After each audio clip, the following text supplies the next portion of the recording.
And the stock market liked what they heard from the Fed last week, and they certainly didn't mind that it was followed by weaker than expected jobs data to make the point emphatic.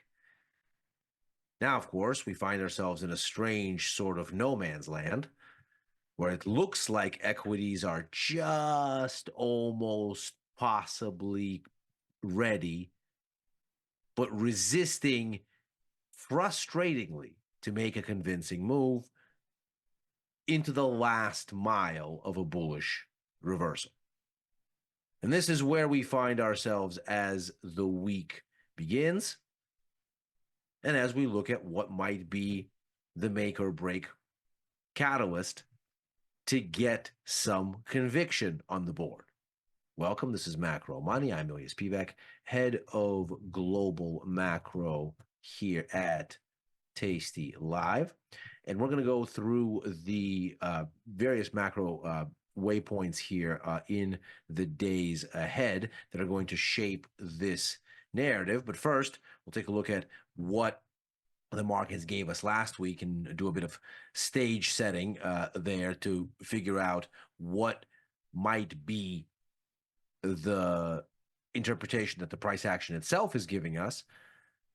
And then take a look at why there is any question at all about whether this rally can sustain.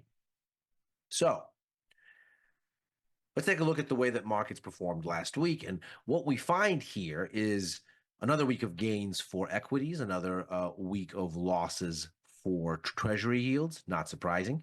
Markets, of course, were seesawing after the Fed policy announcement. The Fed seemingly gave the markets exactly what they wanted, the dovish version of a hawkish pivot, if that makes any kind of sense at all. It was well expected that the Fed would adjust its tone and adjust its posturing toward fewer rate cuts this year. That much was a given. The question was what flavor of an adjustment there would be. Would it be there will be fewer cuts, but we're still biased to cuts, the most dovish version? We may not have the room to cut this year, middle of the road version, and we may consider rate hikes, or at least they are a symmetrical risk to policy expectations this year, the hawkish version. As it turns out, we got the dovish sort of tone from Fed Chair Jerome Powell, as well as the policy statement for the most part, although it seemed like the policy statement really screamed about the focus on inflation. It also didn't seem to signal that the Fed feels like there's anything else to be done other than waiting, because policy, in their view, will eventually work at current settings to restart disinflation. So at this stage, the markets took that, were happy about it, at least while it was occurring. And then when the Fed stopped talking, all of the optimism evaporated. Stocks erased their intraday gains. The dollar ran away from its lows. And it wasn't until Friday's jobs report, which came out soggier than anticipated, incidentally, as we expected, did the markets finally say, okay, this means that there are more cuts back on the table. Now we are leaning more in the direction of two rather than one, maybe even questioning whether the one is going to happen going into the Fed. Markets ended last week essentially saying there's certainly one cut, and the probability of a second one is now closer to 50-50, as opposed to maybe the likelihood of one is less than 100%. That amounted to, on net, a shift from about 23 basis points at its most hawkish setting last week to about 40 basis points, 38 basis points going into Friday's close, and about 37 basis points today, so very little changed. On the whole, that amounts to a nearly 20 basis point shift, so nearly a full rate cut's worth of an adjustment. We can see yields fell last week. Long end, the 10-year down 3.3%, 2-year down 3.6%. Stocks managed to finish the week with gains, albeit with more modest ones than the prior week. S&P here up a percent, up a half a percent rather. Nasdaq up almost a percent, but both of those mark slowdowns from the prior week's rallies. Crude oil has a standout sell-off, as it seems like a ceasefire between Israel and Hamas is drawing closer. The yen has an outsized run after the BOJ appears to intervene twice to prop it up. Generally, the dollar a little bit weaker, 0.6% gain for the euro, the benchmark counter for the dollar. But really all the action seemingly around this idea that more cuts are back on the table and the market has survived what could have been a hawkish Fed risk. And then this is where things get muddy. Because if we look at the way that the S&P 500 closed today, there is certainly no question that the Fed line in the sand was breached. So here we have the Fed going into it, the markets sell off. Here's the Fed itself. We can see that there's a rally that completely falters into the close, as we've just discussed. Full seesaw back. We find a bit of footing, and then what NFP does is pushes us north of the Fed, or the peak just ahead of the Fed. But we just barely fail to close above it, and so there isn't invalidation Friday. Today, gains continue in relatively thin activity, but again, we run right into the bottom of the place where this topping pattern right here established the reversal. And so we effectively end the day directly on the dividing line between this is a correction and this is a new bullish reversal. The markets stop just a hair of finalizing what could be the bullish reversal, where really everything was seemingly there, but for one last little bit.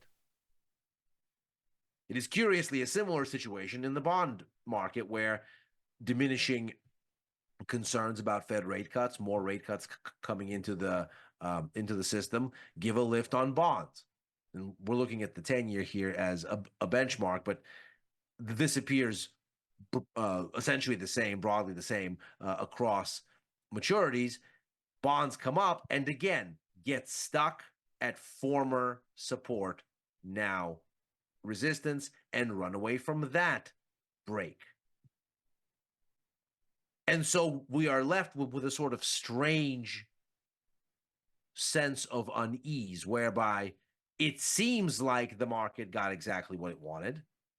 It seems like everything is lining up for another risk-on run now that concerns about a more hawkish Fed have receded, at least to some extent. We're not quite back to the Fed's March call for 3 cuts, but it's certainly looking much less worrying if you thought no cuts were coming, or that maybe even a hike could be put on the table. And yet the markets don't want to make the decisive push. And so looking ahead now, how this behaves at these levels, perhaps over the next several days, becomes a very critical sort of pace-setting exercise for what this does next market-wide. And as it happens, the event risk on the macro front that we find in front of us this week is not so tremendously impactful, at least on the Fed side of the story. And so we end up with a bit of a different set of catalysts than we used to. And it'll be interesting to see how that, in the absence of U.S. news, echoes back into these broader dynamics. We begin with a monetary policy announcement from the Reserve Bank of Australia, where there has been a dramatically hawkish repricing of expectations since the last time the central bank met in mid-March. We can see here at this point, the current rate is at 4.35. There are no cuts here at this point. Note that when we were looking at this back in March, back in February, the story really was about we're at least looking for one, maybe two cuts. So we can see here over the course of this year, the expectation was that we'd get sub 4%, essentially implying that maybe what we're looking at here is something along the lines of at least one cut with optionality for a second. At this point, none of those cuts are in the forecast. Markets are looking for standstill from the RBA. And so with that in mind, there is a bit of risk to a surprise because this adjustment really only happened on the strength of one data point. The first quarter CPI report that came out on the 24th of April, and as if in one singular stair step, took cuts off the board. It came out a little bit hotter than expected. It was still close to a 2-year low on inflation, but it was hotter than expected enough that market said, right, that one cut that we had fully baked in here, the RBA is not going to have room for it. From here, how the RBA talks about what's going on should be very interesting because the economy itself is on relatively soft footing. We can see here looking at the Citigroup Economic Surprise Index from Australia, and it's hugging the zero line, but biased toward narrow disappointment on data outcomes after a string of weakening performance. We now are kind of stuck in no man's land, but tilting weaker relative to forecasts. We can see the latest reading here, negative 7.3. So with that in mind, we're maybe looking for RBA Governor Michelle Bullock to come out and say something along the lines of, listen, we're not cutting. We're probably not cutting soon, but the economy is weak, and so we can't take that off the table, and our bias isn't to hike from here. It's to stay put, waiting for the cut signal to emerge, essentially. And with that in mind, there could be some rethinking of just how much of this hawkish shift makes sense and whether economic conditions can really justify doing absolutely nothing on rates this year. So with that in mind, a bit of a dovish adjustment might weigh on the Aussie dollar, but more importantly, start to open a conversation about global economic conditions, which is perhaps the reason why stocks are a bit reticent to make their run here. The reason that we got the dovish rethink in Fed policy odds toward the end of last week was because U.S. economic data was weaker than expected. That's in an environment where the U.S. has been far and away the pillar of economic growth for the better part of a year and a half. Whereas conditions in China, conditions in the Eurozone remain weak. If the U.S. is finally stumbling, if all those rate hikes are finally catching up and the business cycle in the U.S. is indeed starting to turn,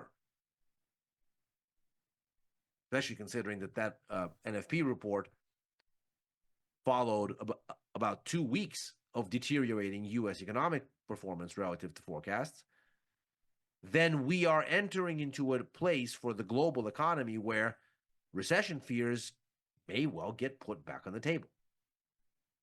Because if the U.S. is finally slowing, yes, it means more Fed rate cuts. But also the global economy doesn't have any other leg to stand on. Everything else looks like it's not going to make up for a U.S. downturn on the growth front.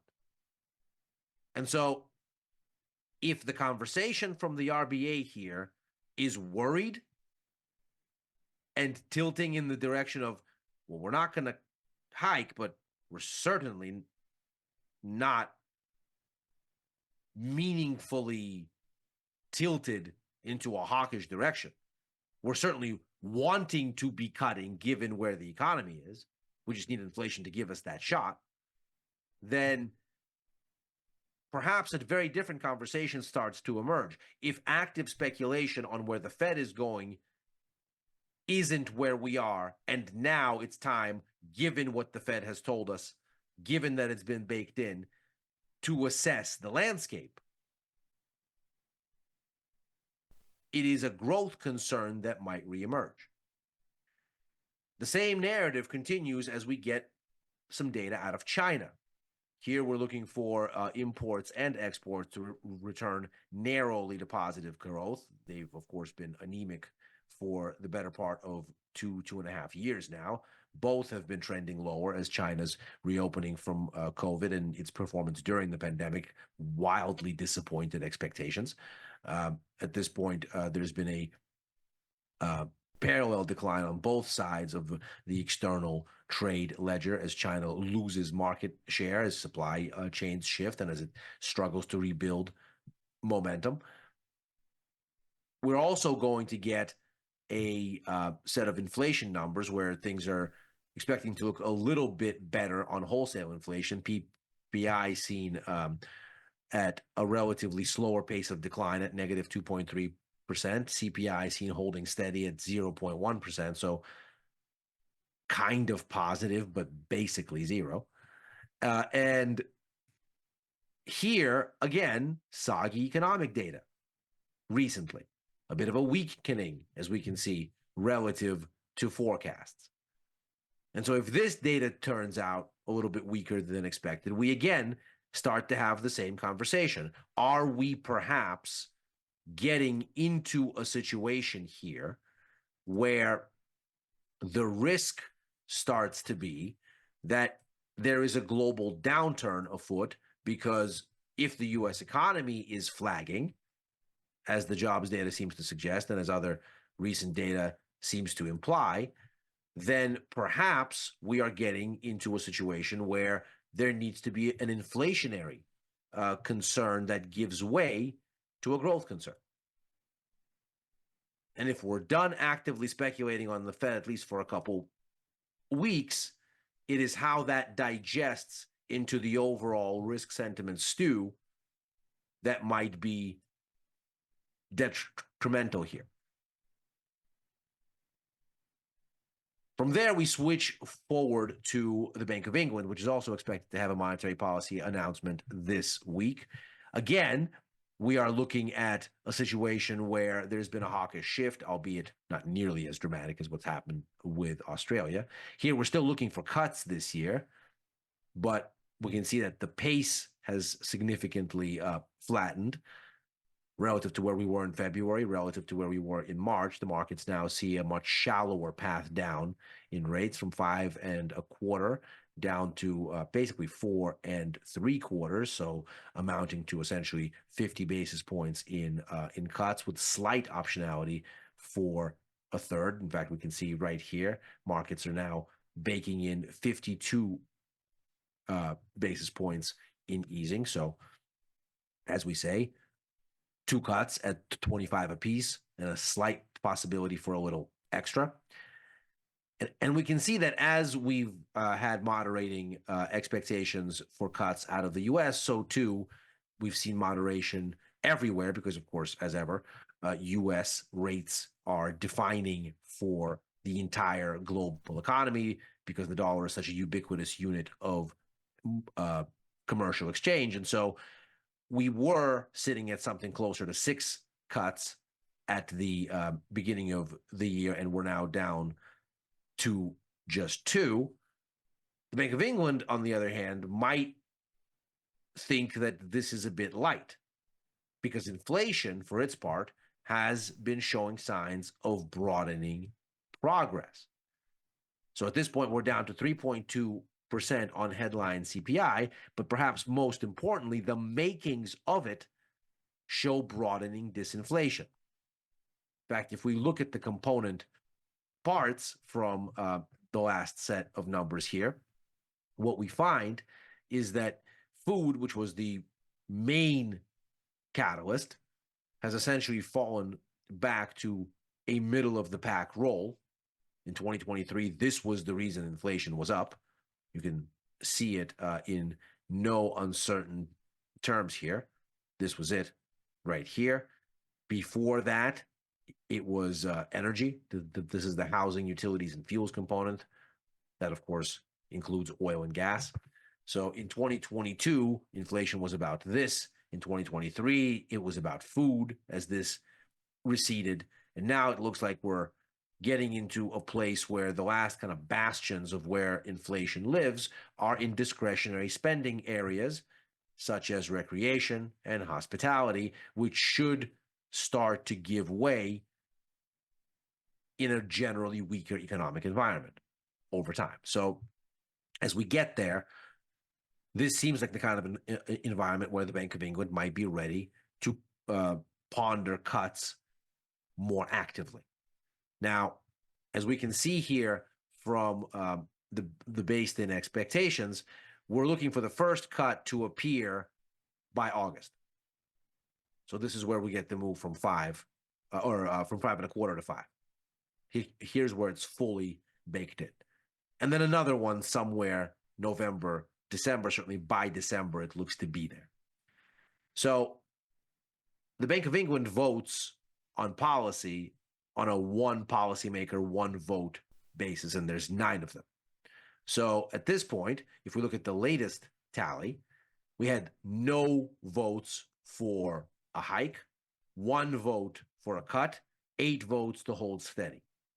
If that becomes less so an 8-1 steady vote and moves to a 7-2 steady vote, and you get at least 1 more vote for a cut as a consequence of what we've seen on the inflation front here, that might well give the British pound a knockback and again raise this question about global growth. And the idea that at this stage, it isn't the sticky bits of inflation in most of the world outside the US that are of concern, and it's because the business cycle is turning, because those economies are weak. And if the US is going to be weak alongside them finally, having been very resilient the past year and a half, 2 years, then we need to have a very serious conversation about where the overall global economy is going, which is not the kind of environment in which stocks might find themselves happy to keep marching higher, no matter what happens with the rate cut outlook. And finally, closing out the week, we get a little bit of U.S. economic data to keep the Fed story alive. The University of Michigan survey of U.S. consumer confidence is coming out, and we can see this has been an excellent indicator for exactly what's been going on in the U.S. economy and how it's ended up being so resilient. Since about the middle of 2022, a few months after the Fed started its rate hike cycle, inflation expectations have been falling. In the gray bars here, you see 1-year inflation expectations. This, of course, was also the indicator that suggested in 2021 that the Fed was wrong about inflation being more transitory than not and set the stage for rate hikes. So this is a really very powerful indicator through this cycle, powerful set of indicators through this cycle. It's been getting things early a lot. And what you see here is a steady decline in inflation expectations, mirrored by a steady increase in consumer confidence. And you can see here that really since the beginning of this year, we've kind of tinkered near comparable levels on this. And where that is basically the highest consumer confidence numbers that we've seen in 3 years. So clearly the situation is looking fairly chipper. Now, if some of the recent inflation numbers, the ones that had us worried that the Fed is going to be a little bit more hawkish, if those numbers start to show up here in 1-year inflation expectations, and rather than kind of sitting around this familiar range, plus or minus 3%. The expectation is 3.1. If this has one of these pops that we see here along the way, and as a consequence, sentiment comes in, which, by the way, would be consistent with the soggier messaging from recent US economic data. You can see here we've actually slipped below the zero line on this surprise index here. If that's where this is going, then the Fed might start to get concerned about sticky inflation and actually become less inclined to cut. And that could be something that the market responds negatively to, but that's on Friday and some ways away, with lots of repositioning potential ahead of that. And that is macro money for today. As ever, we are here Monday through Thursday, right after overtime, a show that I co-host with Dylan Radigan and Chris Vecchio, looking at the Wall Street close and where that might leave markets going forward. Back on with Chris for Futures Power Hour on Fridays, on with Victor for the Price of Truth on Wednesdays, back on with Victor and Tom for First Call on Sundays, writing for the News and Insights portion of tastylive.com, and opining on the platform formerly known as Twitter at Ilya Spivak. Thanks very much for joining. Good luck out there this week. See you tomorrow.